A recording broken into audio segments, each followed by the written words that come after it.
Jorge, tienes que sacar dejar de ¿Estoy compartir. compartiendo? Sí, Ahí sí, ¿no? ahí sí. Bien.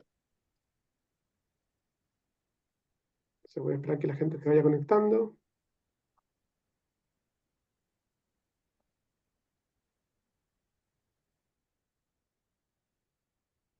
Hola, buenas tardes. Voy a dar unos segundos para que la gente se vaya conectando y luego comenzamos.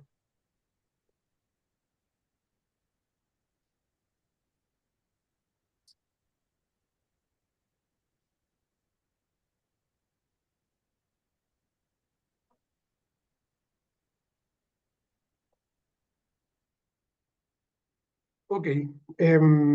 Tomás, tú me ayudas aceptando las solicitudes de acceso. Buenas tardes de nuevo. Yo soy Guillermo Jiménez, soy el presidente de la Asociación de Derecho Administrativo de la ADAD. Le doy la bienvenida a este seminario sobre reformas legales en materia de permisos y autorizaciones. Un tema bien grande, pero un tema central que ha estado en la discusión pública en los últimos años y que tiene un impacto directo en el derecho administrativo. El año pasado ya hicimos un seminario sobre un aspecto del proyecto sobre permisos sectoriales y hoy día, este año, que decidimos comenzar el año con un upgrade de esta discusión. Y para la discusión tenemos a tres extraordinarios invitados, a Eugenio García Huidobro y Jorge Femenías, y la profesora Rosa Fernanda Gómez, que se va a conectar en unos instantes más.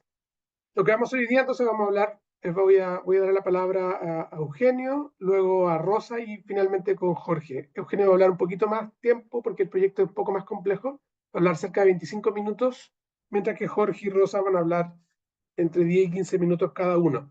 ¿Ok? Es importante, déjenme decir un par de cosas antes de darle la palabra a Eugenio.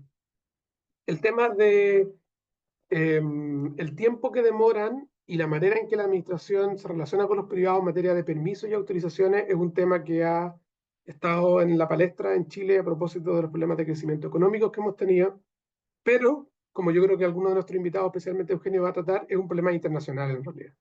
Hay una, hace varios años que se viene discutiendo en la Unión Europea y en otros países del mundo sobre cuál es el mejor régimen de permiso, de manera a hacer un poco más suave la intervención pública en actividades económicas relevantes. Y en Estados Unidos y el Reino Unido, al menos que son los países más familiares para mí, hay discusiones sobre proyectos de infraestructura grandes que cada vez toman más tiempo. Proyectos de infraestructura que tomaban un par de años en aprobarse hace 20 o 30 años atrás, hoy toman 5 años, una década, incluso los países con sistemas legales más avanzados. Entonces, es un debate que hemos tenido internamente, pero es un debate en el que podemos aprender harto del derecho administrativo comparado también. Ok, así que con esa muy breve introducción me gustaría darle la palabra a Eugenio García Huidobro. Eugenio es profesor de Derecho Constitucional, profesor de Derecho Público de la Universidad Católica y actualmente es fellow del Centro de Estudios Latinoamericanos e Iberoamericanos de Yale. Así que nos está hablando desde Estados Unidos, con un clima cada vez mejor aparentemente. Eugenio, te dejo la palabra con alrededor de 20-25 minutos. La mesa es tuya. Muchas gracias, Guillermo. ¿Se escucha o no? ¿Sí? ¿Se ve bien? Perfecto. Quisiera partir por agradecerte a ti, a la asociación, en especial a la directiva, por la invitación. Yo Se ya ve no doble, sé. Eugenio. ¿Qué cosa, perdón? Se ve doble. Se ve doble pantalla. Espérame, déjame tratar de. Ensayamos harto esto, pero igual Sí, ya mejor. perdón. Ahí está. Ahí se Ahí ve, ¿o sí, no? ahí sí, ahí sí. Perfecto. Ya, quisiera, bueno, como decía, agradecer. Yo ya no sé si me considero dentro de la tribu de los administrativistas o de los constitucionalistas, pero esta es una discusión en donde puede haber bastante diálogo, así que encantado de participar de una actividad de la asociación. Eh, Como bien decía Guillermo, para poder entender este problema, que es un fenómeno global, hoy día, en términos similares a lo que ocurría en los 70, en los 80, estamos viviendo una verdadera rebelión contra lo regulatorio o contra mal llamado burocracia. Y en ese sentido, en prácticamente si uno revisa todas las campañas electorales del mundo, este es un tema central, uno que tiene distintas dimensiones. En Australia hoy día, por ejemplo, como uno de los principales temas es la permisología en materia de construcción, mientras que en Estados Unidos fue en términos de cargas regulatorias a privados. Pero como vamos a ver, es una discusión tan compleja que supone tener ciertos conceptos, primero, para poder aproximarse con rigor a esta discusión. Después, tener claro que lo que nosotros entendemos por permisología es solo una de las tres dimensiones, probablemente, del problema de la regulación económica y cómo conciliar eso con desarrollo económico. Tercero, ¿cuáles son los lineamientos que uno debería pedirle a este proyecto para después ver qué contiene el proyecto presentado por el gobierno en enero del año pasado? Para después evaluar justamente lo que haya que destacar del proyecto, que les adelanto es bastante, y por último, propuestas de cómo mejorarlo. Hay dos ideas centrales que suponen que son extrajurídicas, además que son necesarias para entender este problema de la permisología en rigor. Lo primero, que es un concepto sociológico bastante difundido, es que hoy día vivimos, producto de la modernidad tardía, en una sociedad de riesgo. La sociedad, como la chilena y como prácticamente todas las del mundo, está caracterizada por la existencia de muchos riesgos que requieren formas especiales de organización social y política. La crisis financiera, la pandemia es un ejemplo clarísimo de eso, de una organización, de una estructura administrativa necesaria para enfrentar un riesgo global. Supone una forma de organización regulatoria específica para poder evitar o minimizar esos riesgos, que justamente es lo que nosotros le pedimos a la regulación económica. Y dentro de ese contexto es que las autorizaciones administrativas y otras técnicas de intervención regulatoria buscan justamente servir como un mecanismo para acomodar el desarrollo de diversas actividades, entre ellos las económicas, y cautelar bienes jurídicos que buscan evitar la presencia de esos riesgos. Pero además es muy importante entender que esta distribución de riesgos a través del establecimiento de cargas a quienes buscan desarrollar actividades tiene que considerar una multiplicidad de variables. ¿Por qué? Porque todas tienen implicancias sistémicas. Y aquí un ejemplo que puede ser ilustrativo es, piensen ustedes en la crisis económica del 2008, que ya parece lejana, pero esa crisis se origina simplemente por falta de solvencia de un par de bancos y compañías industriales que puso en jaque prácticamente a todos los mercados de valores y la banca a prácticamente todo el mundo. Y por eso mismo, cuando uno establece cargas para minimizar o evitar el riesgo, tiene que considerar una serie de variables. No solamente la protección de los bienes jurídicos que busca cautelar la regulación sectorial, sino además cuáles son las capacidades que tiene el Estado para dar cumplimiento a los marcos regulatorios en forma efectiva. Y además, que es una variable muy importante para el proyecto que vamos a entrar a discutir al tiro, es el desarrollo económico, tanto en términos de retención de capital nacional como de la competitividad regional del país, en términos de atracción de capital extranjero, sobre todo en una economía tan abierta como la nuestra. Y es justamente desde esta variable multidimensional que tiene la permisología es que uno puede problematizar el problema de la permisología. Pero no quiero caricaturizarlo en los términos peyorativos con los que muchas veces esto se trata, pero se trata de entender que existen variables de la regulación económica que hoy día están suponiendo un problema, al menos de las distintas variables que existen. El primero es que la permisología hoy día, por los costos como está estructurada la regulación, opera como un impuesto indirecto a la inversión. Nosotros perdemos 0,3% del PIB al menos solo por el retraso en el catálogo de inversiones, lo que obviamente supone una falta de recaudación importante en materia fiscal. Y esto además se da en un contexto de agresivas reformas regulatorias a nivel regional que nos han ido haciendo perder competitividad en atracción de inversión extranjera. Y además uno también puede decir que esto es un problema. ¿Por qué? Porque el marco de las autorizaciones sectoriales hoy día demuestra una inefectiva infraestructura regulatoria. Puede parecer una caricatura, pero esto se sintetiza, si quieren, en el meme de el Estado hoy día no está dando el ancho para hacer frente a todo lo que le pedimos en esta materia. Y en ese sentido, para ser justos con la iniciativa actual, este es un proyecto de ley que busca suplir un problema que se viene ensayando desde al menos una década.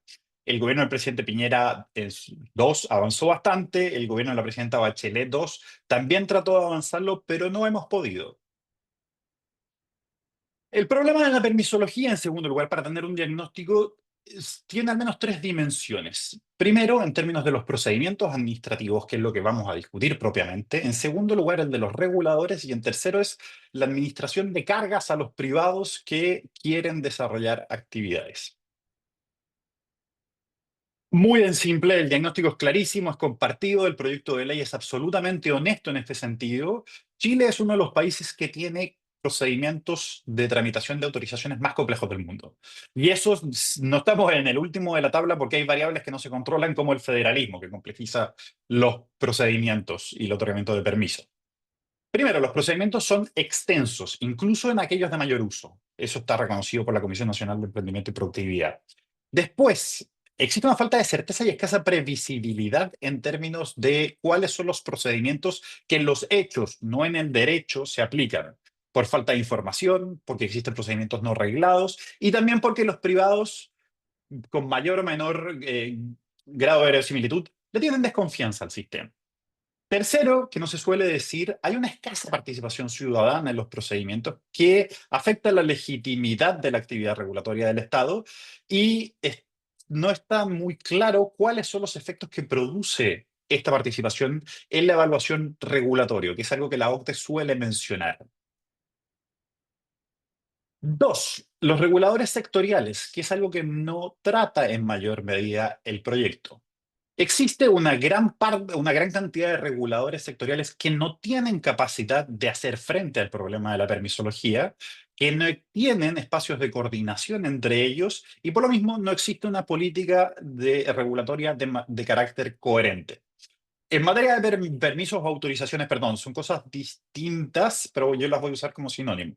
Existen al menos 38 reguladores sectoriales que intervienen en distintas etapas en el otorgamiento de permisos, los cuales evidencian, primero, debilidades estructurales. Primero, el proyecto es súper claro, pero también uno, sobre todo ustedes, cuando tienen que interactuar en el día a día, se van a dar cuenta que hay falta de disponibilidad presupuestaria para hacer frente a lo que yo le pido al regulador.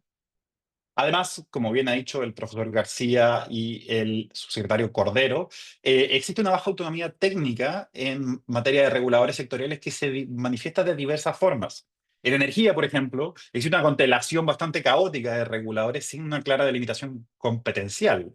En telecomunicaciones existe una completa falta de autonomía, es una subsecretaría, no tiene mayores grados de independencia.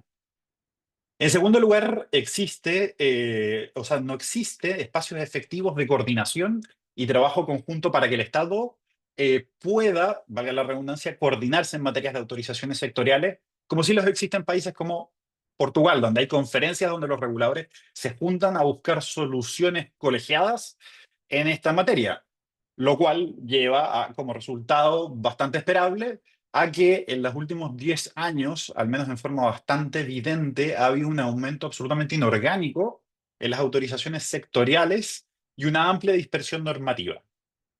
Y también algo que nos suelen hacer ver la OCDE, y también ha mencionado la CNEP, es que en Chile no existe una institución que revise y racionalice los procedimientos de autorizaciones sectoriales, que es una gran debilidad de nuestro sistema. Voy a ir un poquito más rápido para no perder tanto tiempo, pero además existe una incapacidad estatal de los reguladores para abordar evaluaciones complejas. Eso se ve sobre todo en los permisos más complejos.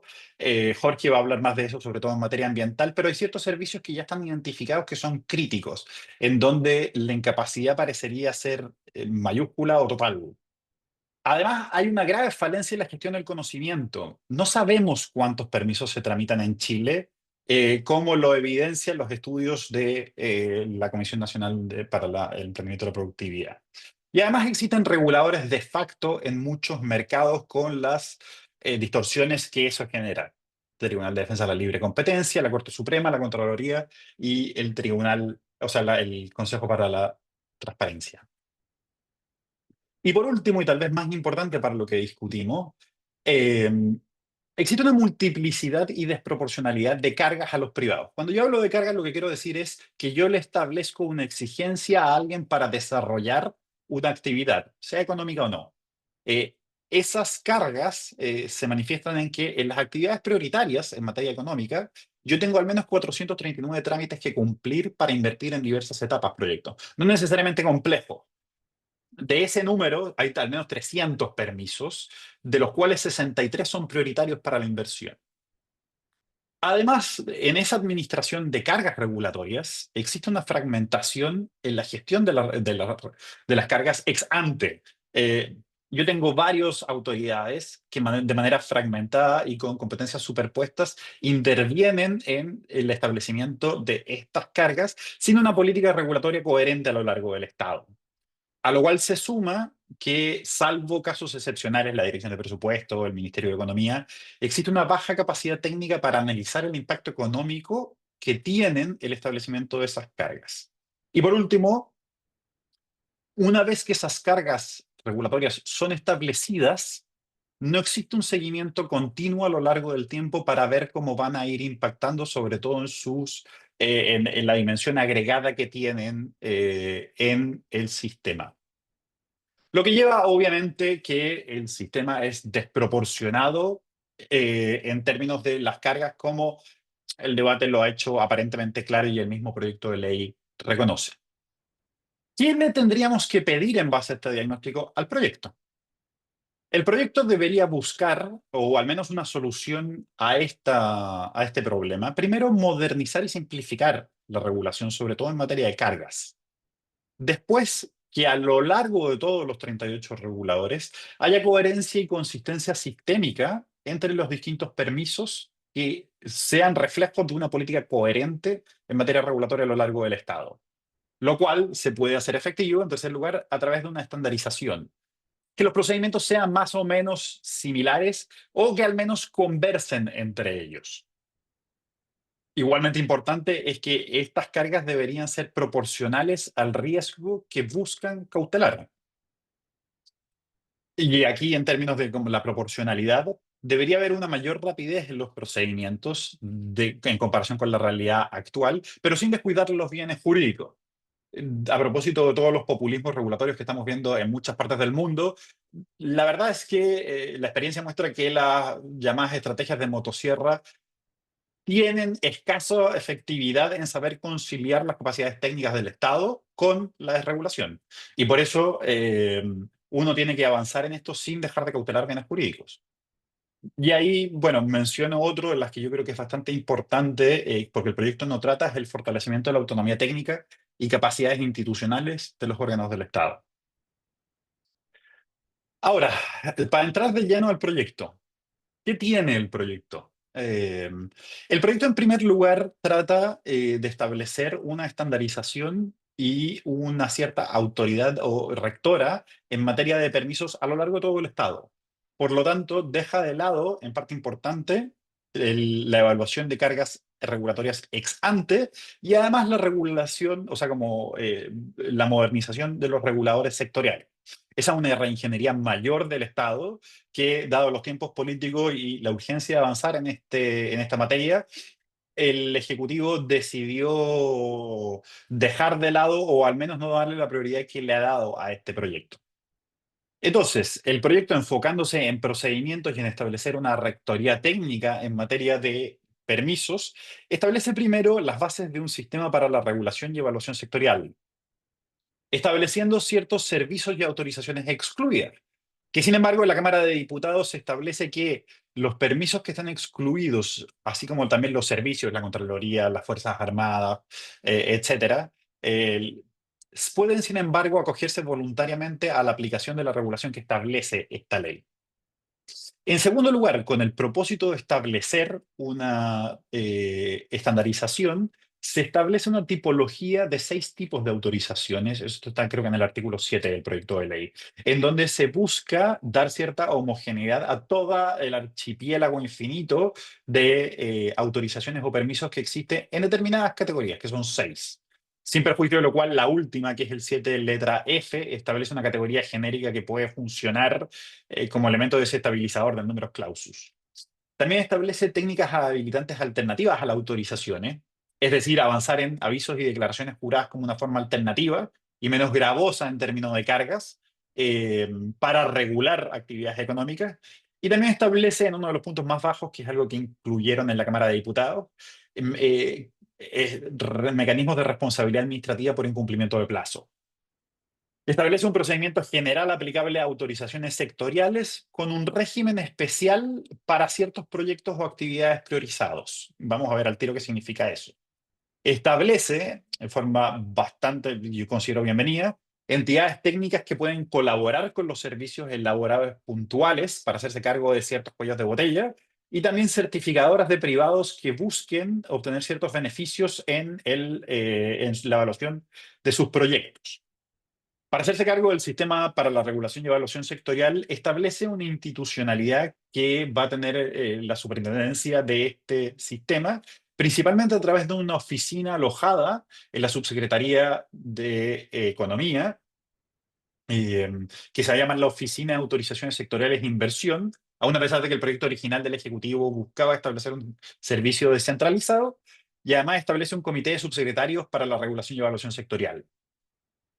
Asimismo, establece una plataforma, que es el Sistema Uniformado de Permisos, que la plataforma Super, que continúa con el esfuerzo desarrollado por el segundo gobierno del presidente Piñera, que busca servir como ventanilla única de todos los procedimientos, pero además algo que es súper importante y destacable del proyecto, que busca establecer toda la información en línea respecto de la tramitación de los permisos. Lo que va a generar estandarización de procedimientos, y además va a permitir otorgarle toda la transparencia que se critica que el sistema de permisología no tiene hoy día en Chile.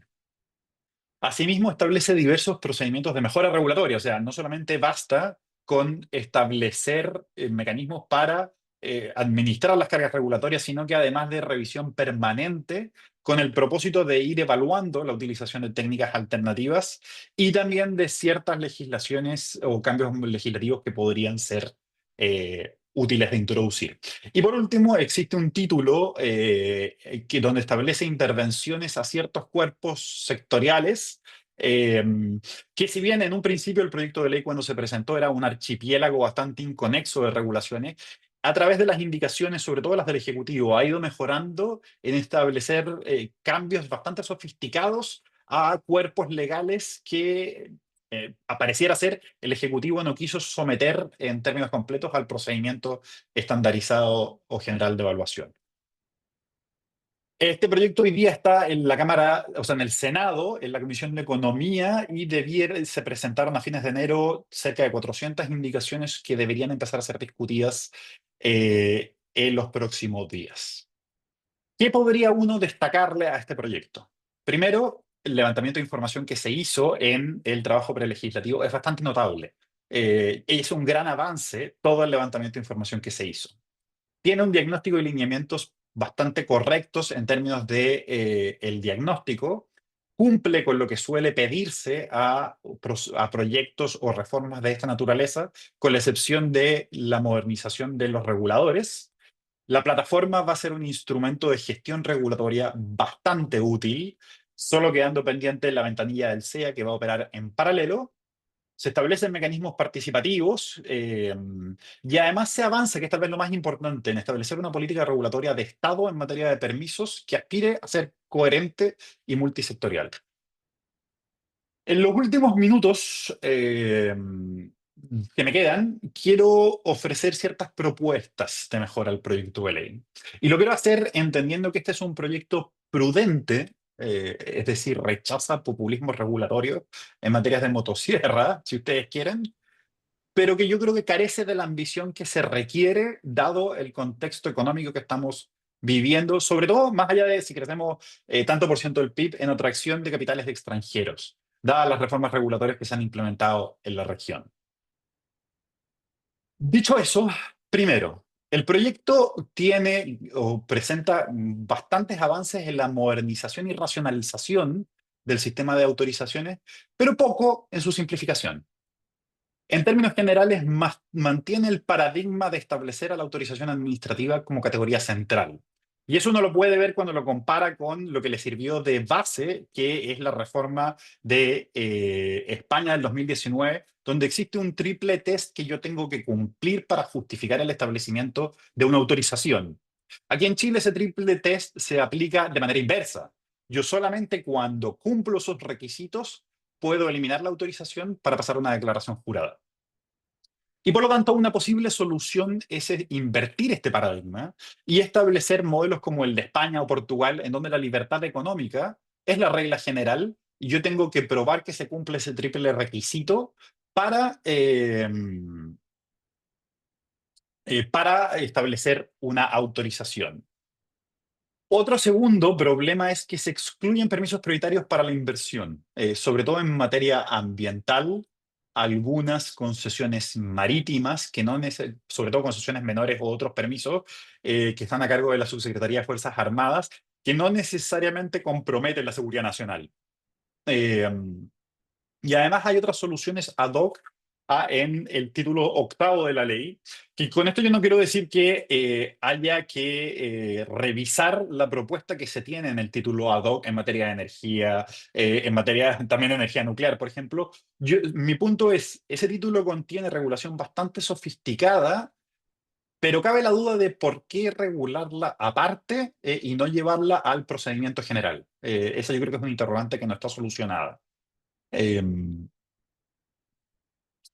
En tercer lugar, la sistematización de las autorizaciones a través de tipologías eh, ofrece una racionalización importante a la maraña regulatoria que tenemos hoy día, pero el establecimiento de una categoría genérica puede comprometer ese efecto de sistematización y además hay un protagonismo bastante indiscutido del Ejecutivo en la implementación de esta clasificación.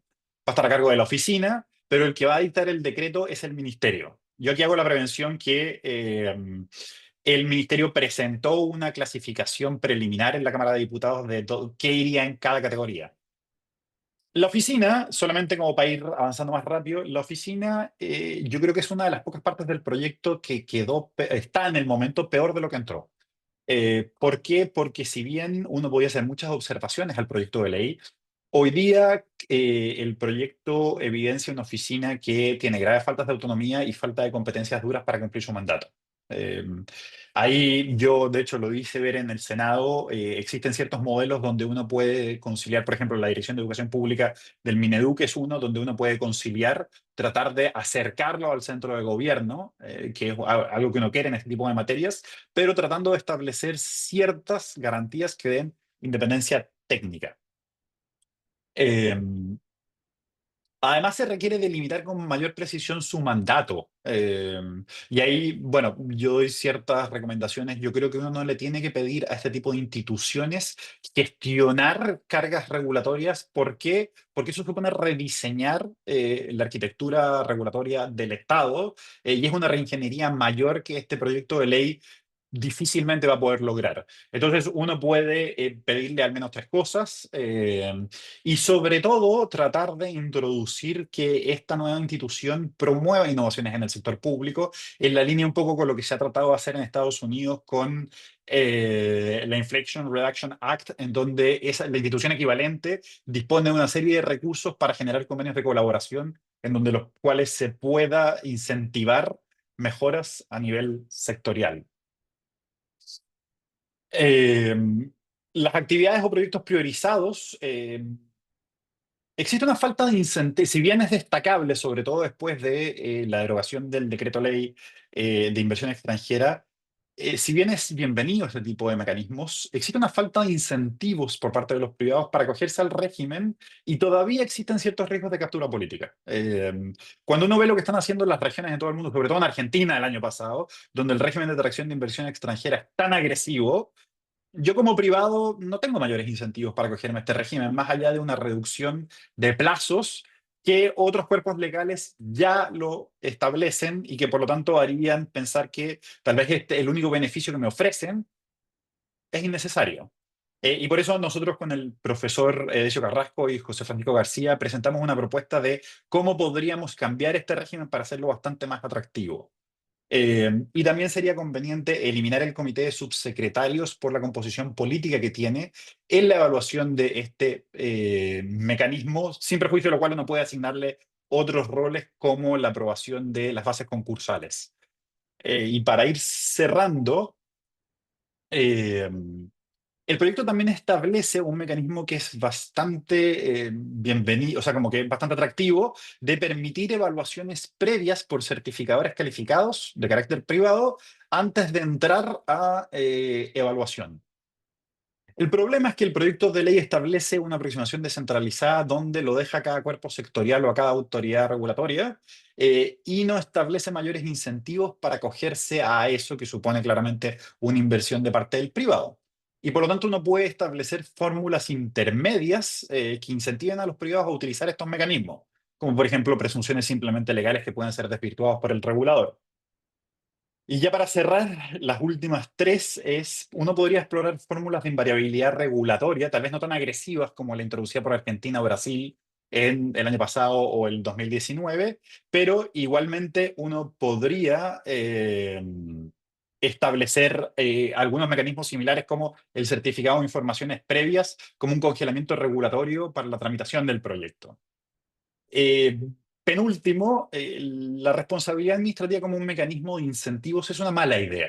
En Brasil está muy documentado que eso produce un apagón de bolígrafos, como se llama, o genera incentivos contrarios al espíritu que se quiere impulsar por miedo de los funcionarios a tomar decisiones controvertidas, sobre todo respecto de permisos más complejos. Y por lo tanto, una idea mucho mejor sería establecimiento de PMG en métricas asociadas al cumplimiento de plazos y calidades de evaluación. Y por último, que es la gran interrogante que queda en el proyecto de ley. Si todo sigue como esperamos, este proyecto de ley debería ver la luz durante este año y ser implementado por esta administración. Sin embargo, queda un gran número de stock de permisos pendientes de ser evaluados. Y por lo tanto, esos cuellos de botella podrían complicar seriamente o comprometer la implementación de la ley marco. Y por lo tanto, uno no debería descuidar que es necesario hacerse cargo de ese problema para no afectar la implementación de la ley, para lo cual uno podría buscar fórmulas como las que se utilizaron con Sunset Clauses en Estados Unidos y establecer disposiciones transitorias que permitan asignación de fondos y metas de resultados, sobre todo para los servicios en donde se evidencian mayores cuellos de botella. Y yo creo que con eso estamos. Muchísimas gracias a todos y abierto a las preguntas que puedan tener. Excelente, muchas gracias Eugenio, muy completa la presentación. En verdad era una solicitud medio imposible de cumplir, hablar de un proyecto tan extenso, tan complejo en tan poco tiempo, pero creo que ha sido exitoso en el empeño. Muchas gracias. Y vamos a tener preguntas al final. Después de la exposición de Jorge y de Rosa, vamos a tener un espacio de una media hora con preguntas. A continuación, entonces, dejo con ustedes a Jorge Femenías. Jorge es profesor de Derecho Administrativo y Derecho Ambiental también en la Pontificia Universidad Católica de Santiago. A Jorge le hemos pedido que hable sobre el régimen de permisos, la reforma en los permisos en materia ambiental. Jorge, la palabra es tuya por unos 15 minutos. Muchas gracias, Guillermo. No sé si se ve, estoy compartiendo bien. ¿Sí? Perfecto. Bueno, muchas gracias a la asociación por la invitación. Soy como un miembro medio díscolo, como que participo poco, no pago las cuotas, entonces me siento muy honrado de que al fin me hayan convidado y yo prometo ponerme al día ahora y participar más activamente, querido Guillermo. Gracias también a Eugenio y a la Rosita por compartir este espacio con tremendos profesores. Bien, me pidieron conversar acerca de el proyecto de ley que reforma la ley 19.300. Es demasiado escueto lo que se refiere a permisología estrictamente, por lo tanto voy a dar un contexto general y luego aterrizamos allí en un plazo que les prometo no será mayor a 10 minutos, dado que está proscrita la exposición a la tortura de las personas. Bien, voy. Proceso de tramitación. ¿Por qué dejo este slide? Y tiene que ver con algo que decía Eugenio hace unos minutos. Fíjense que en un par de meses, en un año, tenemos un proyecto que ya está a tiro de cañón para, no sé si que se apruebe, pero que ha tenido un avance bastante veloz en comparación a otras propuestas. Por lo tanto, yo tendería a creer que antes de que concluya este gobierno, este proyecto sí va a ver la luz, salvo que la Comisión de Hacienda, que no lo votó ayer, porque esperaron que llegara la nueva composición, lo hará la próxima semana probablemente, esto se pudiera enredar. Yo creo que no, y me parece que es un proyecto sobre el cual tendremos novedades muy pronto. Lo segundo, y tiene que ver con un resumen ejecutivo de lo que ha pasado, a los que se dedican o se sitúan mejor en el medio ambiente, más de alguna cosa llamará la atención, y intenté hacer un resumen de lo que pasa.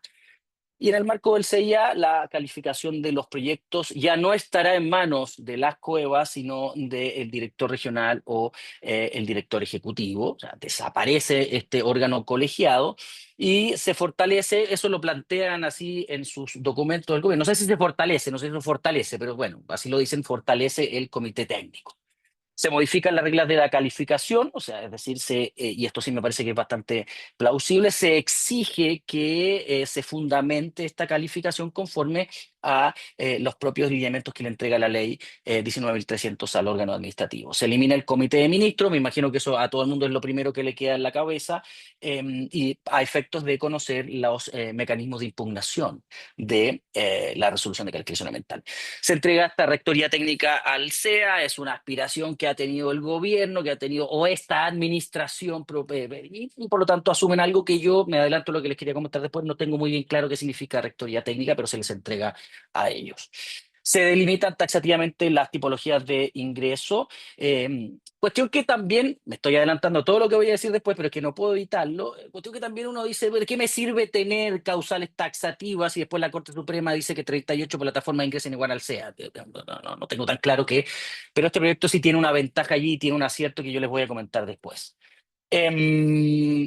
Ya los decía yo, la calificación de los proyectos va a recaer en un órgano unipersonal. Se van a modificar en las reglas de calificación. El comité, ya está dicho, está eliminado. Yo creo que esto se repitió, de hecho. Sí, pues había repetido. Bueno, en fin, grandes cambios eran los que ya les había apuntado, sumando dos cuestiones que desde el punto de vista de los fanáticos de Escazú llama la atención. Se elimina el concepto de carga ambiental para que haya participación ciudadana en las declaraciones de impacto ambiental.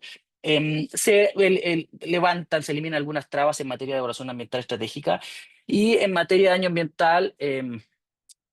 ¿Cómo digo esto, Guillermo, para que no me rete? Bueno, dejan la escoba, incorporan un par de normas que destruyen el sistema completamente. No le hablo de eso, afortunadamente, hoy día, al final diré 2, 4 palabras. Bien. Em, Vamos entonces a lo relevante que nos prepara hacia el mundo de los permisos.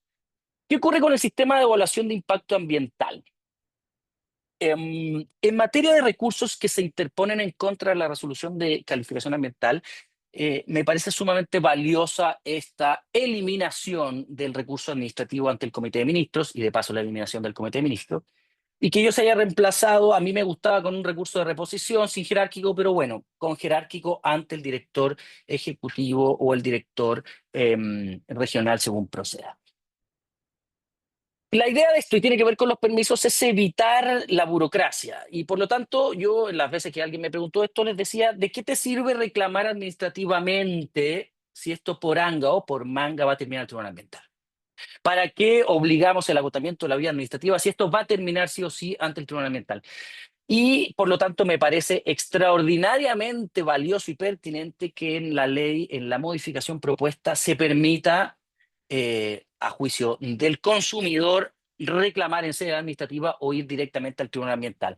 Tendería a apostar delante de todos ustedes que la opción más, salvo en casos que sean muy menores, la opción en todos casos difíciles va a ser recurrir directamente al tribunal ambiental. Y con eso, ustedes son más expertos que yo, probablemente todos los que están acá, se van a ahorrar un año y medio entre que recién aparezca esta resolución que yo quiero recurrir. Respecto al procedimiento recursivo, la ley declara, o las modificaciones, ¿verdad? Cuando digo la ley, el mensaje, la ley, las indicaciones, declara expresamente que es valioso que se regule este procedimiento recursivo en la propia ley, lo cual me parece que es correcto, evitar o hacerle un quite a la ley 19.880. Se otorga una esto de la letra B que pongo allí tiene una idea con la eliminación de la posibilidad de solicitar o requerir o derechamente iniciar la invalidación del artículo 53 de la ley 19.880, porque se otorga legitimación activa a, además de quienes, el titular y quienes hayan intervenido, al tercero que tenga interés conforme al artículo 21 de la ley de bases. Eso me parece que es un error porque debería ser un interés, pero de naturaleza ambiental. Todos conocen muy bien la famosa teoría del círculo de intereses. A mí en materia medioambiental, para evitar las especulaciones, me gustaría acotarlo muchísimo más y que dijera de naturaleza ambiental. Lo mismo con respecto, se establece que una imposibilidad de recurrir administrativamente si se ha recurrido a los tribunales, y si yo quisiera hacer esto más bien acotado, diría tribunales de justicia y no solo ambiental, y con eso me evito el abuso de los recursos de protección y otras acciones que me parecen son inidóneas para proteger el bien jurídico medio ambiente. Ahí hay un error, que esto para que quede ahí en el literal D se les olvida agregar director regional. Y aquí hubo algo que dijo Eugenio que es interesante.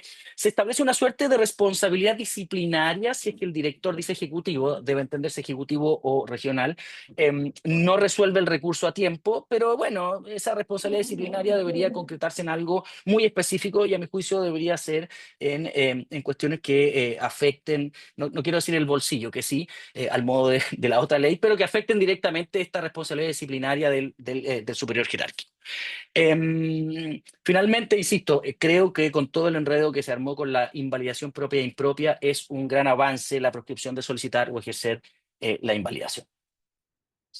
¿Alguna otra cosa valiosa antes de adentrarme en lo de los permisos? Se le da valor legal a la consulta de pertinencia. Me parece que es una decisión valiosa que, como dice allí, contribuye decisivamente a dar certeza jurídica. Pero, y aquí a mi juicio, y me haré cargo de mis palabras, la trampa que le veo es que lo hace vinculante para el titular y el SEA, pero no para la Superintendencia de Medio Ambiente. A ver, la Superintendencia de Medio Ambiente no hace evaluación ambiental. La Superintendencia de Medio Ambiente hace fiscalización y aplica sanciones. Por lo tanto, si es que esto realmente debiera tener un valor, esa vinculatoriedad debería ser también hacia la Superintendencia de Medio Ambiente. Llego, Guillermo, creo que todavía me quedan unos 4 minutos en mi promesa. Llego a lo que me habían pedido conversar. Permisos ambientales sectoriales. Como todos saben, y los que no, hagamos una ayuda a memoria, la legislación ambiental contempla permisos de contenido únicamente ambiental y permisos de contenido mixto. Es decir, algunos que tienen en su esencia la habilitación propia del bien jurídico protegido del medio ambiente y aquellos que lo tienen con aspectos meramente regulatorios. En teoría, en el diseño original de esto, en el sistema, se evalúa y certifica por la RCA el contenido ambiental de estos permisos o pronunciamientos. Y por lo tanto, en teoría, todos los permisos ambientales sectoriales en su aspecto ambiental deberían ser sometidos al sistema de evaluación de impacto ambiental y ser entregados allí. El problema es que se ha criticado fuertemente el funcionamiento del CIA como ventanilla única. Perdón, decía lo anterior, no lo cerré, lo anterior se refiere a lo que conocemos como ventanilla única, porque, y aquí me ayudarán ustedes, o lo pensarán, o se quedarán reflexionando, pareciera ser que no está tan clara la distinción entre lo que es estrictamente ambiental y lo que es estrictamente no ambiental o regulatorio. Yo no sé en qué punto el PAS 160, este que hace juego con el artículo 55 de la Ley General de Urbanismo y Construcción, en qué parte es urbanismo, en qué parte es medio ambiente, si lo que estoy evaluando es un proyecto que va a debe ingresar al sistema de evaluación de impacto ambiental. Hay un problema, se detecta que hay un problema con la falta de integración efectiva, es decir, aunque el sistema se diseñó para que en el CIA se concentrara todo, lo cierto es que en la práctica tengo que ir a tramitar permisos fuera del sistema de evaluación y tengo que recorrer sectorial por sectorial, obteniendo los permisos que necesito para poder funcionar. Es un dato, es un ejemplo, perdón, no es un ejemplo, es un dato y es una estadística el que existe una no adecuada coordinación entre los órganos de la administración del Estado, y desde esa perspectiva la ventanilla única requiere todo lo contrario, requiere una alta coordinación. Y por lo tanto, todos quienes, además de dedicarnos y ser felices siendo profesores, somos infelices siendo abogados, sabemos que lo que dice la CONAFE es distinto a lo que dice el SEA, lo que dice la Ceremi, y por lo tanto uno se enfrenta con estas descoordinaciones de los órganos. Y finalmente, lo venía adelantando, todos los procedimientos posteriores a la RCA implican que, a pesar de tener mi RCA favorable, algunos de los permisos sectoriales de contenido mixto requieren un sinfín de trámites adicionales. Perdón, algunas críticas adicionales. Se indica que existiría una suerte de rigidez normativa, es decir, toda la propia obtención del permiso ambiental y de los sectoriales requieren una cierta plasticidad y adecuación a la norma, una adaptabilidad que no está presente con el sistema actual. Y finalmente, las críticas se centran, como digo allí, en que esto genere incertidumbre jurídica, y esa incertidumbre jurídica atenta contra el desarrollo, la implementación, la creación de nuevos proyectos. En conclusión, ¿qué busca este proyecto? Lo cual me parece es una extraordinaria oportunidad de mejora, es eliminar la idea de permiso ambiental sectorial mixto, solo distinguir aquellos que son ambientales y los que no, y todos aquellos que tengan un contenido ambiental se deberán otorgar en el marco de la evaluación ambiental de los proyectos. Me quedan 2:30, Guillermo, para que no me reten. Las preguntas frente a este cambio, ¿cuáles son? Esto es por ser honesto intelectualmente. A mí me encanta la propuesta, pero por ser honesto uno debería plantearse, a ver, ¿habrá algún problema con ciertos permisos sectoriales o mixtos que requerían de algunos requisitos específicos que, atendida la falta de especialidad de quienes evalúan en el sistema o de las respuestas que da el sectorial al sistema de evaluación, pudieran quedar sin control? ¿Se estará creando un blindaje de la CRCA frente a nuevas exigencias regulatorias? Digamos, la regulación va avanzando y yo ya tengo mi sistema en el propio sistema de evaluación de impacto ambiental, la RCA, y por lo tanto a lo mejor esto podría confabularse un criterio técnico cambia. Y a mí siempre me da vuelta esto por mis amigos que saben, José Francisco García, qué sé yo, Matías Larrulia, que me hablan de estas cosas que ocurren en el extranjero. Claro, puede ser que con esta innovación nos estemos cargando algún tipo de normativa internacional que generara, qué sé yo, digo, algún tipo de conflicto con obligaciones supranacionales. Finalmente, y ahora sí, me pasé en un minuto, pero ¿qué otros cambios establece este proyecto? Porque lo sepan, a nadie me lo preguntó, el seminario no se trata de eso, pero yo se los cuento igual. Bueno, en la evaluación ambiental de proyectos hay cambios en la compatibilidad territorial, en el término anticipado, en los impactos acumulativos y sinérgicos. Hay una gran pelea porque la indicación no le gustó al Ejecutivo y quedó ahí medio en ascuas. Era el procedimiento de urgencia, en los procedimientos que se planifican de acuerdo a la ley, registro de consultores y todo lo que ven ustedes ahí, en la evaluación ambiental estratégica, en el Consejo de Ministros para la Sustentabilidad y el Cambio Climático. Y claro, dejo naturalmente la responsabilidad por daño ambiental al final de mi alocución, porque es algo de lo que estoy absolutamente enamorado y obsesionado. Y les puedo decir que la norma que pretende otorgar una legitimación activa al Consejo de Defensa del Estado a todo evento, aunque la acción la haya iniciado otro, es una muy mala técnica legislativa que solo puedo comprobarles con un ejemplo. O sea, que puedo comprobarles con un ejemplo. ¿Qué va a ocurrir si es que inicia la demanda una municipalidad o un particular? Ellos quieren llegar a conciliación, es unas medidas fantásticas de reparación del medio ambiente, y el Consejo de Defensa del Estado ejerce la acción un año después y dice, ¿sabe qué? Yo no quiero que esto se cierre por conciliación, no me satisfacen las medidas de reparación propuestas, a pesar de que la ciencia diga lo contrario. Eso es, se me salieron aquí unos monitos, muchas gracias y perdón por haberme pasado algún minutillo. Muchas gracias, Jorge. Según mis cálculos no te pasaste ningún minuto, así que estuviste Bien, perfecto. bien. No, súper bien, y estuvo bien abordado los temas que te pedimos de parte de la DAD. Y creo que dialoga bien también con la presentación de Eugenio. La última parte de este seminario, antes de las preguntas, va a estar a cargo de Rosa Fernanda Gómez, que creo que está por ahí. Sí, ahí está Rosa. Sí. Rosa no necesita presentación, en verdad, pero igualmente voy a seguir el protocolo. Rosa es profesora de Derecho Administrativo de la Universidad de los Andes y me precedió en el cargo de presidenta de la Asociación de Derecho Administrativo hace un par de años. Rosa va a enfocarse en el tema, en la dimensión urbanística de los permisos, y tienes, Rosa, hasta 15 minutos para tu presentación. Bueno, muchísimas gracias en primer lugar a la asociación por esta invitación, especialmente, bueno, a Guillermo por la consideración. Efectivamente, he estado transitando de las sanciones administrativas a los temas urbanísticos por un proyecto Fondesit. Así que recibí de muy buena manera la invitación, un poco traspapelada ahora con el cambio de horario porque no me encuentro en Chile, pero creo que llegué puntual al compromiso. A diferencia de quienes me han precedido en la palabra, lo que yo les voy a hablar ya no es de un ejercicio de prognosis legislativo, sino que un ejercicio de prognosis de aplicación de una norma que tuvo una rápida tramitación dentro de todo, un proyecto de ley que ingresó por moción parlamentaria y que tuvo una tramitación de más o menos 1 año y medio, 2 años en el Parlamento hasta que vio la luz. Esta ley ya tiene número, es una norma vigente que plantea precisamente un poco agilizar la tramitación de permisos en un contexto específico como son las construcciones urbanísticas. Y por eso creo que era importante ir al final, porque a diferencia de las otras dos regulaciones, son propuestas legislativas y esta ya es una norma vigente que plantea algunas ideas de cara a agilizar precisamente estos permisos.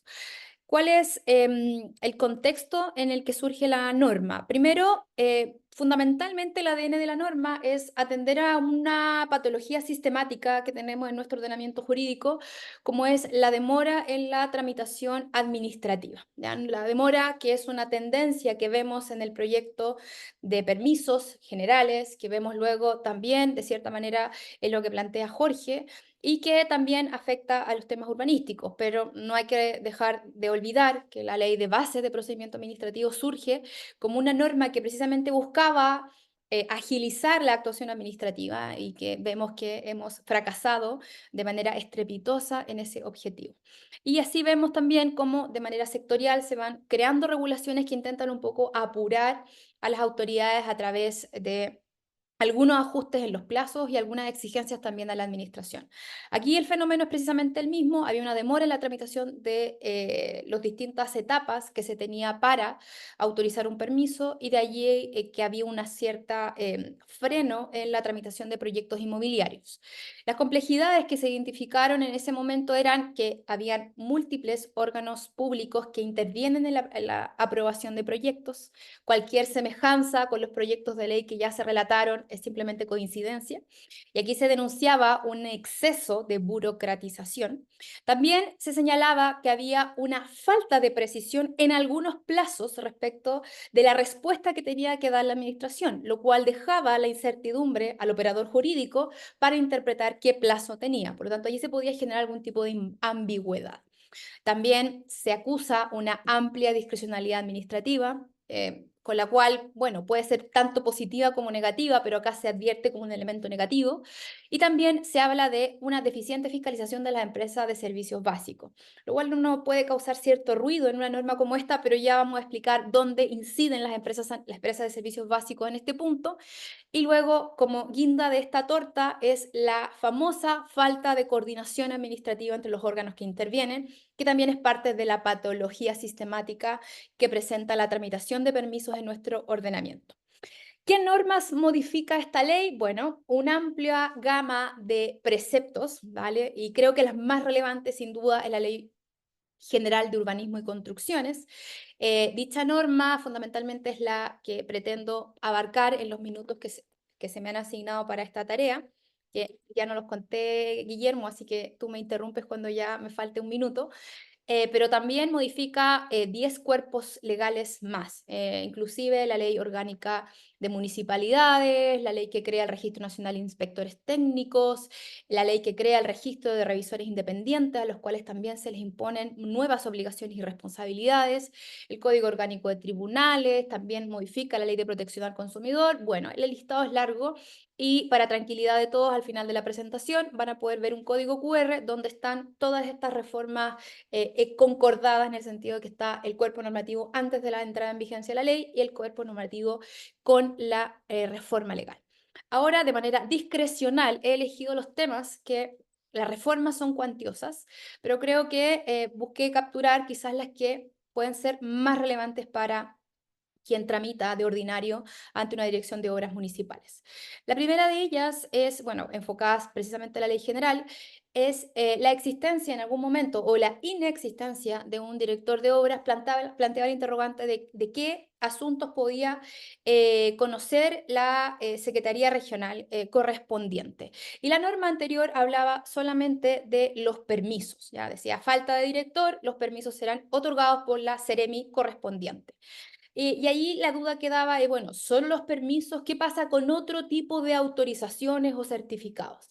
Y aquí la norma viene a subsanar ese tema. La Contraloría había señalado que solamente estas normas se debían interpretar de manera estricta, por lo tanto, si la norma hablaba de permisos, solamente se podían entregar permisos, de tal manera que la norma hace una interpretación amplia y dice, en realidad, acá, a falta de director de obras, la Seremi podrá entregar todas las autorizaciones que en definitiva contempla la Ley General de Urbanismo y Construcciones y las leyes especiales para esta materia, destrabando un poco esta discusión que existía a nivel de texto legal e interpretación. Luego viene una de las cuestiones más llamativas de la reforma que, de cierta manera, nos anuncia una reforma al artículo 12.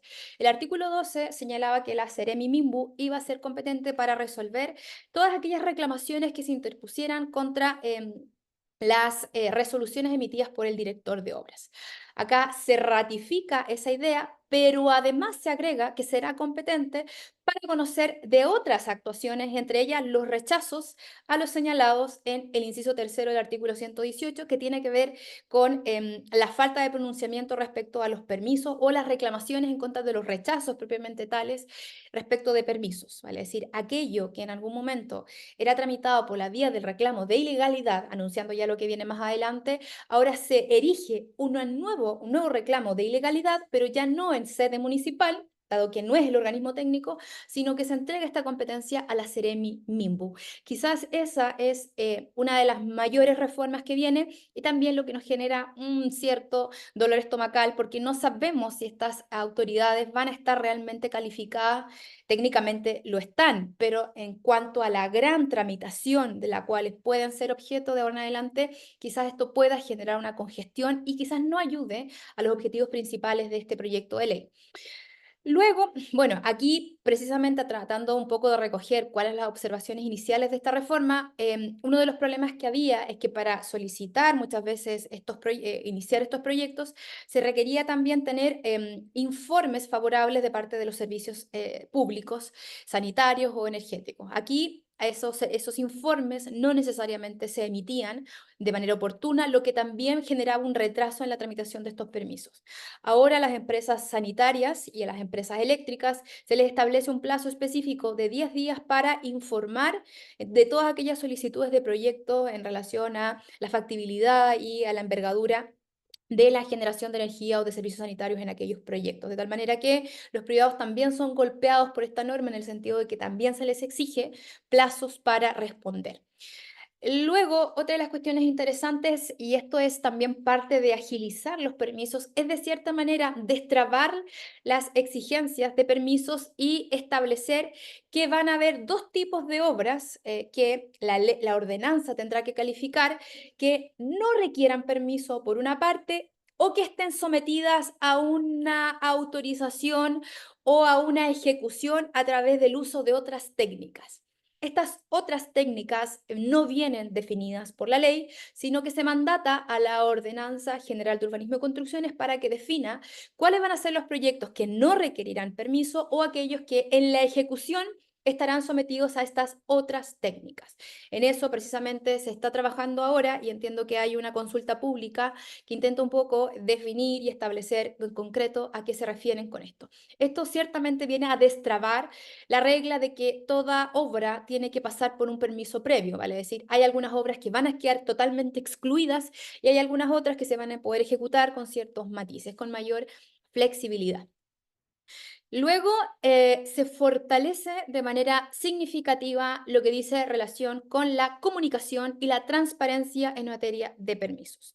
Si uno revisa la legislación anterior, el artículo 116 bis C, establecía de cierta manera una obligación de comunicar a las organizaciones de la sociedad civil y a las juntas de vecinos, publicar en la municipalidad respectiva los permisos que habían ingresado o que se habían aprobado. También dejaba entregado a la discreción del propietario informar al público si eventualmente había ingresado o no un permiso. Ahora la norma fortalece todo esto también con el ánimo de generar seguridad jurídica en cuanto a los plazos para reclamar, indicando que la municipalidad deberá, o sea, está obligada a publicar en el sitio web, dentro del plazo que allí se señala, el 5º día de cada mes, un listado que contenga todos los permisos y autorizaciones que hubieran sido otorgadas en el mes inmediatamente anterior. De tal manera que esta publicidad lo que genera es una fecha cierta para que todas las personas que estén interesadas en reclamar respecto del permiso tengan esa fecha como cierta para reclamar a posteriori sobre cualquier ilegalidad. Genera, insisto, mayor seguridad jurídica e impide que a posteriori el interesado tome conocimiento de esto de manera no extemporánea, porque no había plazo, pero que genere una paralización de proyectos cuando ya están en una fase bastante avanzada. Y bueno, luego viene también que esta obligación se enmarca dentro del principio de transparencia, por lo tanto, vale decir, no es una idea nueva, sino que es una idea que se fortalece y se explicita en este texto, y también establece que será la Secretaría Regional Ministerial la que deberá establecer como una suerte de protocolo instructivo de cómo deberá informarse estas autorizaciones y permisos en los sitios web correspondientes. Luego viene ya el majestuoso nuevo reclamo de ilegalidad, que ya, insisto, se traslada, o sea, sigue existiendo el reclamo de ilegalidad de toda la vida, del 151, para las otras actuaciones municipales, pero esta se desencaja de ahí y se va a entregar la competencia a la Seremi Minbu como organismo técnico calificado para analizar los aspectos urbanísticos. Que establece, bueno, se incorpora además esta norma una regla expresa de silencio administrativo negativo que también tiene ciertos matices en relación con el silencio administrativo negativo regulado en la ley 19.880, vale decir, aquí no se requerirá la certificación, sino que bastará la mera solicitud del interesado para entender que se configura el silencio, lo que habilita a poder reclamar. Deberán ser interpuestos además ya no solo por el propietario, que podría ser el directamente afectado por los resultados de este silencio o del rechazo de un permiso, sino que también por todos los particulares interesados. Recordemos que ahora va a haber fecha cierta respecto de la entrega del permiso, lo que habilita a que el interesado pueda ir a reclamar en contra de las ilegalidades que se hayan cometido durante el procedimiento, si es que éstas existen. Luego también establece medidas específicas para la ejecución de las resoluciones, vale decir, la Seremi tendrá competencias concretas para determinar cómo ejecuta sus resoluciones, una habilitación legal expresa. Luego, la resolución que resuelva esta reclamación deberá ser siempre informada a los particulares interesados, al propietario del inmueble, a la dirección de obras, al alcalde, al consejo municipal respectivo. Vale decir, que nadie quede fuera del conocimiento de estas resoluciones, precisamente porque estas resoluciones también pueden ser reclamadas ante los tribunales de justicia. Luego, incrementa las medidas de publicidad también de la Seremi Minbu al disponer que las resoluciones que se pronuncien sobre estos asuntos deberán ser publicadas en el sitio web de la Seremi, del Ministerio, y se permitirá además identificarlas por región y por dirección de obras. ¿Ya? Eso también representa un desafío desde el punto de vista de la transformación digital de la administración del Estado. Y luego, uno de los vacíos o dudas que nos deja esta norma es qué pasa si la Seremi no se pronuncia dentro de los plazos para poder resolver estas reclamaciones, ¿ya? Y eso estaba vinculado un poco con los desafíos, porque, insisto, a mí no me cabe duda de que la Seremi Minbu está más calificada para resolver este tipo de reclamaciones que un alcalde. No obstante, la pregunta es, ¿tenemos suficientes funcionarios para poder atender a este problema? ¿Y por qué lo digo? Porque cuando uno revisa el envío de estos proyectos de ley o la discusión parlamentaria que se produce en relación con los mismos, nadie se pregunta si tenemos recursos humanos y financieros para asumir estas responsabilidades. De tal manera que pareciera ser que las nuevas competencias que vamos asignando, que las nuevas normas y exigencias que se imponen a los órganos administrativos, de cierta manera deben arar con los bueyes que tienen. Va a ser, los funcionarios que ya existen tienen que asumir, aparte de toda la carga ordinaria que ya tienen, nuevas cargas. Y la pregunta es, frente a estas nuevas cargas, ¿vamos a tener más recursos? Y la respuesta es no. Y de allí que viene el interrogante de si la Seremi Minbu podrá estar en condiciones reales de enfrentar la gran cantidad de reclamaciones que se pueden producir, porque, insisto, atomiza la cantidad de interesados que pueden concurrir a reclamar, y luego, además, ¿qué pasa si ella no responde en tiempo? ¿Vale? Si los plazos no son fatales, siguen siendo la tendencia general, pero bueno, ¿puedo reclamar un silencio negativo? ¿Será el negativo clásico de toda la vida de la ley 19.880? Es algo que no queda claro. Luego, se establece algo que también resulta ser casi una obviedad. si el director de obras interpuesto reclamo contra las resoluciones del director de obras o contra el silencio del director de obras, claramente no podrá continuar adelante con el conocimiento ni la resolución de la supuesta solicitud que debió haber contado con un pronunciamiento expreso, de tal manera que deberá inhibirse de conocer cualquier tipo de reclamación y además lo interesante es iniciar de oficio cualquier revisión. Y a esto está pensando un poco en la famosa invalidación, que la invalidación también aparecía como una suerte de recurso, no siéndolo, que generaba que en paralelo muchas veces al reclamo de ilegalidad o a falta de reclamo de ilegalidad, las partes dedujeran invalidación. Y esto distorsiona un poco la armonía que tenía la Ley General de Urbanismo y Construcciones en orden a que las reclamaciones de carácter técnico eran conocidos por el director de obras y luego también por la Seremi Minbu. Con la invalidación lo que se generaba era que fundamentalmente el director de obras volvía a conocer el rechazo o la acogida de la invalidación generaba una actuación administrativa que luego era susceptible de reclamo de ilegalidad. Entonces, al final del día, se generaba allí una atomización entre un recurso y una revisión que dilataba la ejecución de proyectos y luego también generaba inseguridad jurídica aumentada. Entonces, esta norma viene a dejar claro aquella obviedad que de toda la vida debería haberse entendido de esta manera, que si se conoce una reclamación no se puede seguir conociendo porque también puede generar decisiones contradictorias. Luego hay un nuevo artículo 119 bis que señala que algún tipo de obra que califique lógicamente de manera previa la Ordenanza General de Urbanismo y Construcciones, de acuerdo a el tipo de proyecto, la carga de ocupación, el uso del suelo, la clase y el destino, podrán ejecutarse previamente con la sola presentación de una declaración jurada. Una declaración jurada ante la dirección de obra. El artículo 119 es bastante robusto en cuanto a qué características deben reunir este tipo de declaración jurada. Debe ser suscrita, por ejemplo, por un arquitecto quien asuma la responsabilidad de lo que se está declarando allí, por lo tanto, es una declaración seria. Y también establece que una vez finalizada la obra, se deberá ingresar una nueva declaración jurada, también suscrita por el arquitecto, donde declare que se ha terminado la ejecución. Por lo tanto, aquí también tenemos una suerte de ventana donde se permite agilizar cierto tipo de proyectos.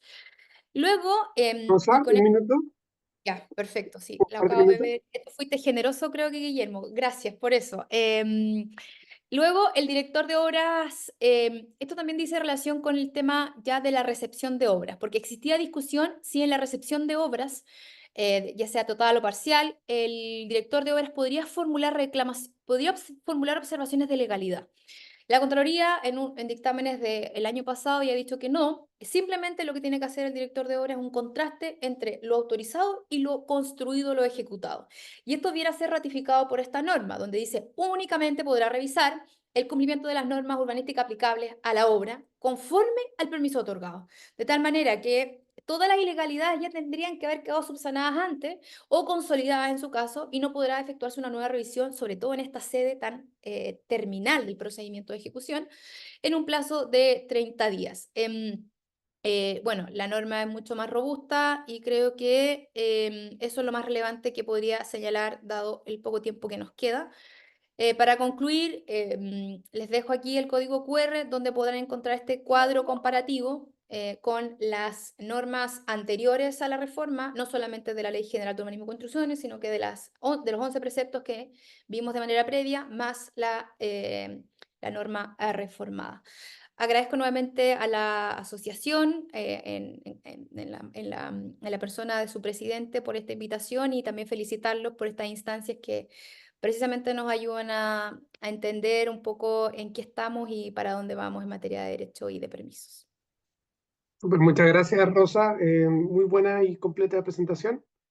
Estamos súper conscientes de que cada una de las presentaciones son temas bastante complejos que podrían significar un seminario cada una. Y la idea que teníamos al organizar este seminario era darle a los socios y socias, asociados y asociadas de ADAT una idea de los cambios que están ocurriendo en materia de permisos y autorizaciones de manera transversal en el ordenamiento jurídico chileno. Y yo creo que ese objetivo se ha logrado y quizá hay oportunidad para tener seminarios más profundizados más adelante. Lo que vamos a hacer ahora, quedan 20 minutos, me gustaría terminar a las 6:30, hay 18 minutos y nos gustaría que pudieran responder nuestros panelistas algunas preguntas. Algunas preguntas ya están en el chat, así que ustedes pueden ver. Ha concentrado harto las preguntas en la primera posición de Eugenio. Imagino que Eugenio ha podido leerlas. Y hay también algunas preguntas para Rosa, y no estoy seguro si hay alguna pregunta para Jorge, pero quizás Jorge mismo puede complementar su presentación o hacerse cargo de algunas preguntas que aparecen en el chat, o las preguntas que también hizo la gente y que le hicimos llegar al comienzo del seminario. Así que en el mismo orden que presentaron, si les parece, les voy a dar la palabra a Eugenio, luego Jorge y Rosa, para que escojan las preguntas que quieren, que les parecen más interesantes, más pertinentes a su presentación. Eugenio.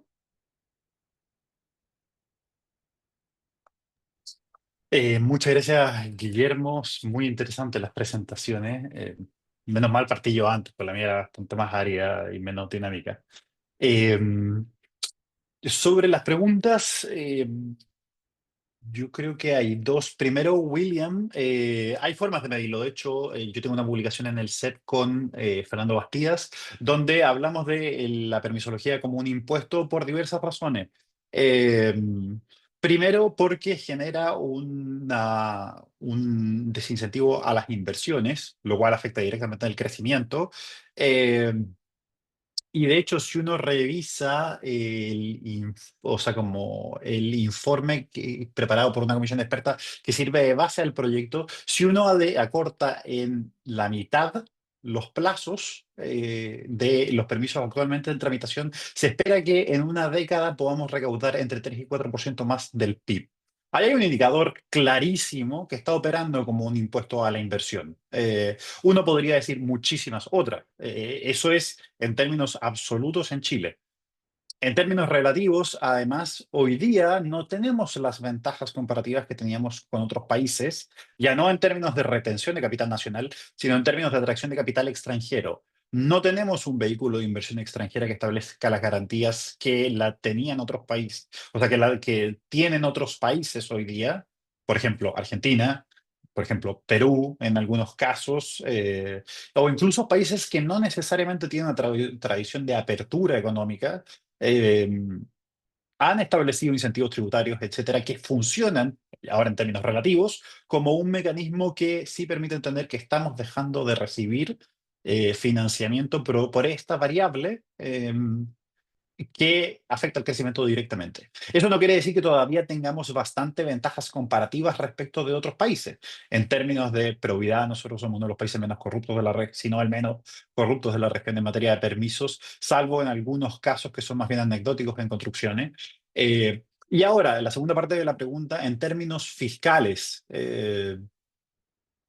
tú si adelantas esos plazos a la mitad en materia de permiso o incluso un poco, eso supone un adelantamiento del catastro de inversiones registrado que obviamente va a repercutir en la recaudación fiscal.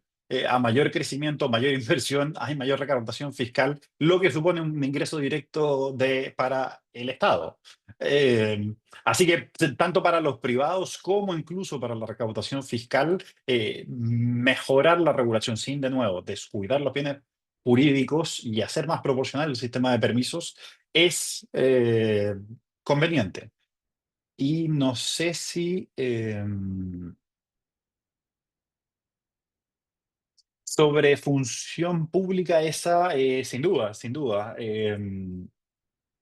Una, o sea, como la segunda pregunta de Javier es si la incapacidad estatal para evaluaciones complejas tiene problemas relacionados a la función pública. Sin duda es una variante más indirecta, pero en la economía política de los permisos eso claramente existe, sobre todo en los permisos más complejos donde se evidencia una incapacidad como para hacer frente a los permisos. Eso claramente va, pero esa es una visión mucho más macro que tiene que abordarse respecto de la modernización integral del Estado. Y aquí nos estamos yendo como por las ramas, pero una de las principales discusiones de la organización del Estado regulatorio en materia de agencias es que yo estoy desacoplando del centro del gobierno, del ejecutivo político, como se le suele decir en derecho constitucional comparado, funciones que son centrales para entregar un compromiso creíble a inversionistas que no dependa del ciclo electoral, pero a cambio de eso, yo como solución de compromiso ofrezco competencias técnicas y profesionalismo. Una de las principales carencias en materia de órganos sectoriales es la falta de disponibilidad presupuestaria para ser una contraparte creíble de muchos privados en permisos, y eso no se va a solucionar mientras no nos hagamos cargo de generar una función pública bastante más atractiva y tecnificada. Porque si bien hay ejemplos para los dos lados, uno puede mencionar la Comisión para el Mercado Financiero, la Fiscalía Nacional Económica, que son reguladores que a nadie se le pasaría por la cabeza cuestionar sus competencias técnicas por la sofisticación con la que suelen operar, con independencia si uno comparta o no sus criterios. Existen muchísimos otros reguladores cuya precariedad regulatoria es bastante evidente. Pienso en materia de energía, pienso en algunas dimensiones en materia de telecomunicaciones, lo que además tiene otras muchas implicancias. Si uno lo mira en telecomunicaciones, eso ha llevado a que la subsecretaría cada vez esté siendo más desplazada por regulación que viene del Tribunal de Defensa de la Libre Competencia. Y ahí así toda una serie de dimensiones, pero para la suma y para no alargarme más, el problema de los permisos es un componente que forma parte de un problema mucho más estructural, que es la modernización del Estado que venimos pateando hace muchos años. Muchas gracias.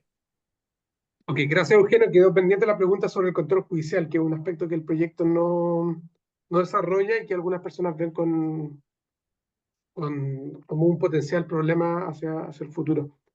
Eh, ¿Quiere abordar eso? O quizás O sea, lo que pasa puedo- es que la pregunta es larga, o sea, la respuesta es larga.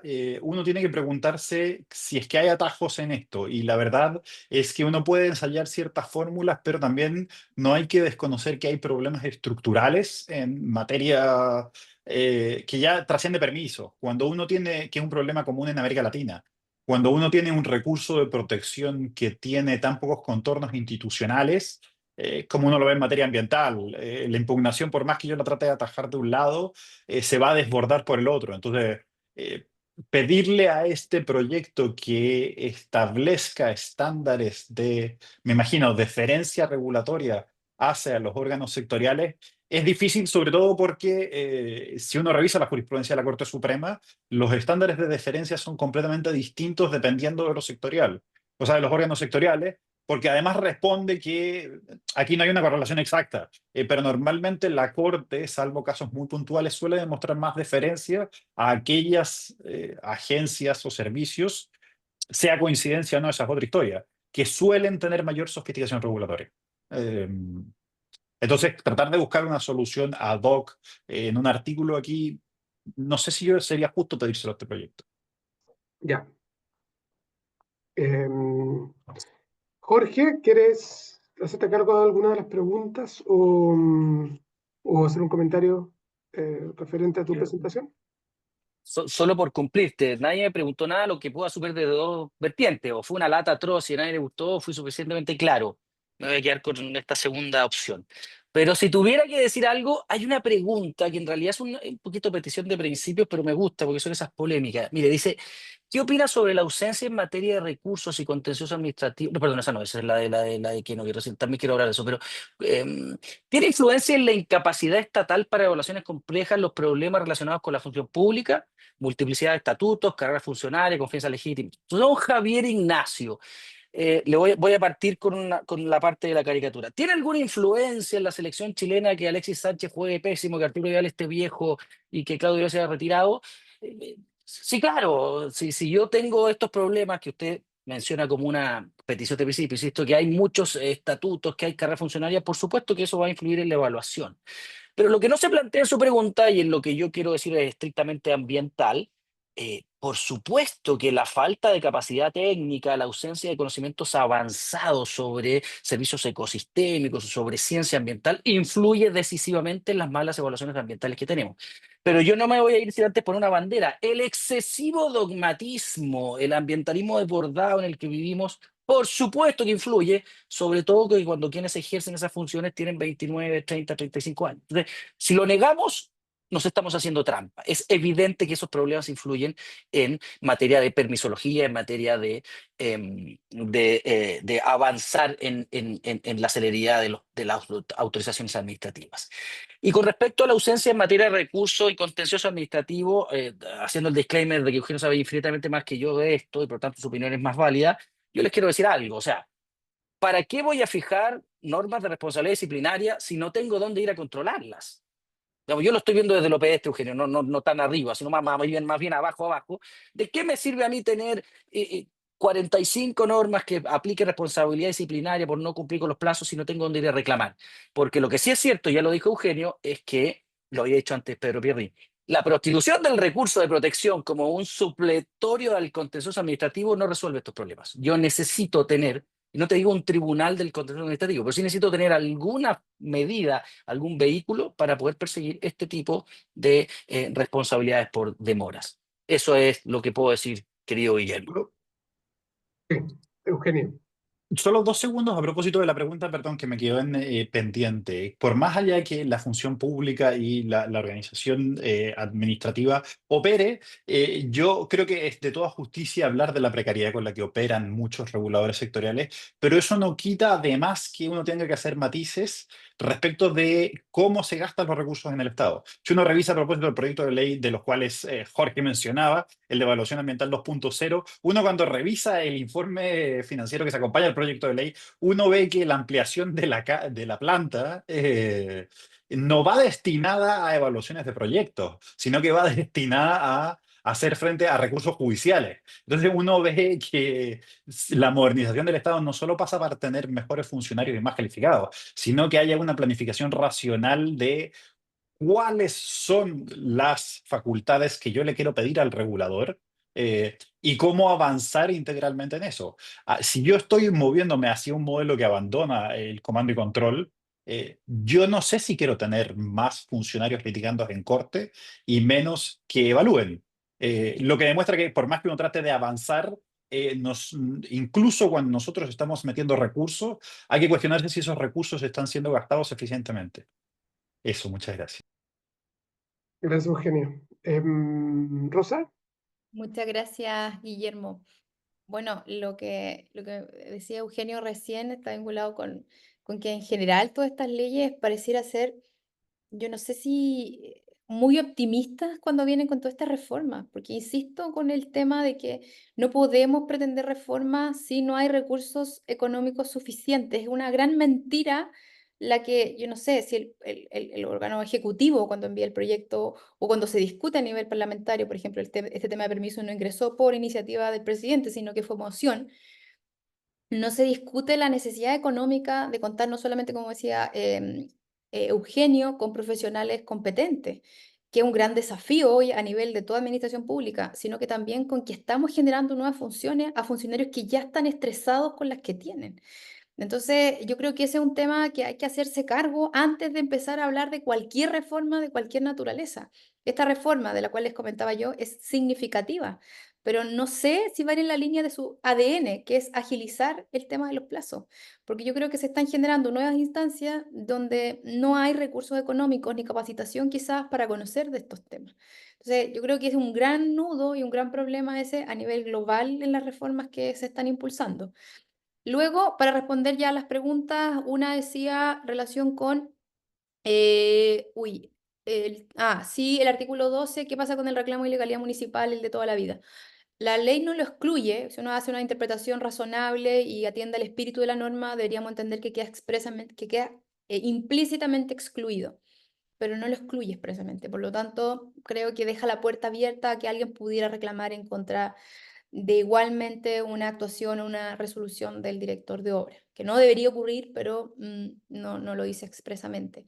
Luego, en cuanto al artículo 118 bis, a contar de qué fecha rige, hay que ir al segundo transitorio, que son 6 meses desde la publicación de la ley en el Diario Oficial. Y luego la pregunta de Vicente Campos sobre el tema de la responsabilidad, que era más bien global, y yo creo que también podíamos atenderla los tres. Dice relación qué pasa con el daño patrimonial causado a los privados por todo este tema de la demora fundamentalmente. bueno, si seguimos con la tendencia de que los plazos no son fatales para la administración, es difícil suponer que haya una actuación ilícita por parte de la administración. Ahora, yo creo que uno de los elementos que puede ser utilizado para establecer algún tipo de parámetro son aquellos fallos de la Corte Suprema que han hablado de que la demora es justificada en la medida que existan antecedentes razonables de que hay una alta complejidad técnica, de que la situación ha incrementado su nivel de discusión, puesto que las mismas partes quizás han contribuido presentando más antecedentes, más informes, más recursos. Eso puede ser un factor que incida, pero si el expediente quedó archivado allí, si hay una inactividad manifiesta por parte de la autoridad por un tiempo prolongado, sin actuaciones encaminadas a dictar una resolución terminal, yo creo que podría dar lugar a demandar al Estado por omisiones. Y esto lo podríamos comparar con las omisiones en materia de fiscalización, donde ya hay una condena a la Comisión para el Mercado Financiero por no haber fiscalizado oportunamente una actuación que generó después una infracción administrativa. Entonces, haciendo esos análisis uno podría llegar a sostener que es plausible, pero no es un camino fácil de recorrer, precisamente pensando un poco en la tónica que ha marcado las reclamaciones administrativas en términos generales. Excelente. Creo que hay otra pregunta, Rosa, o eso era, creo que esas eran las Creo que preguntas eran centrales, ¿no? estas. Sí. Sí, ok, creo que ustedes más bien han abordado la mayoría de los temas que han surgido en las preguntas. Obviamente hay más preguntas y hay comentarios y hay desacuerdos entre los panelistas y el público también, posiblemente porque son temas bien controversiales y también son proyectos de ley, algunos que están en discusión. Y en el caso de Rosa, una ley que todavía no está plenamente en operación, entonces todavía falta ver cómo se implementa en la práctica. Así que vamos a seguir pendientes, monitoreando el tema, estos tres temas por parte de la DAD, y probablemente lo vamos a volver a tratar en algún seminario en el futuro. Le quiero agradecer a Eugenio, a Rosa, a Eugenio de Estados Unidos, a Rosa desde Colombia, Jorge desde Santiago, que nos han ilustrado sobre este interesante tema.